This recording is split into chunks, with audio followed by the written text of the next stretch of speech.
بسم اللہ الرحمن الرحیم۔ اسلامک قصے دیکھنے کے لیے چینل کو سبسکرائب کیجیے۔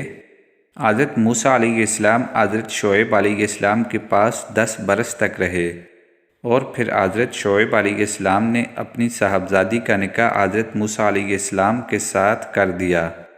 اتنا عرصہ کے بعد آپ حضرت شعیب علیہ السلام سے اجازت لے کر اپنی والدہ سے ملنے کے لیے مصر کی طرف روانہ ہوئے۔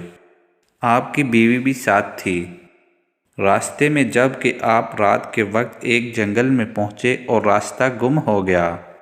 اندھیری رات اور سردی کا موسم تھا۔ اس وقت آپ نے جنگل میں دور ایک چمکتی ہوئی آگ دیکھی اور بیوی سے فرمایا، تم یہاں ٹھہرو، میں نے وہ دور آگ دیکھی ہے، میں وہاں جاتا ہوں، شاید وہاں سے کچھ خبر ملے اور تمہارے تاپنے کے لیے کچھ آگ بھی لا سکوں۔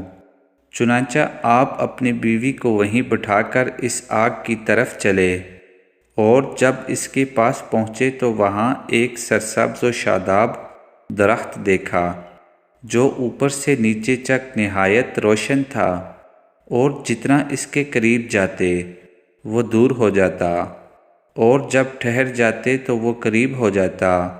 آپ اس نورانی درخت کے اس عجیب حال کو دیکھ رہے تھے کہ اس درخت سے آواز آئی، اے موسیٰ، اور میں سارے جہانوں کا رب اللہ ہوں، تم بڑے پاکیزہ مقام میں آ گئے ہو، اپنے جوتے اتار ڈالو اور جو تمہیں وحی ہوتی ہے کان لگا کر سنو، میں نے تجھے پسند کر لیا۔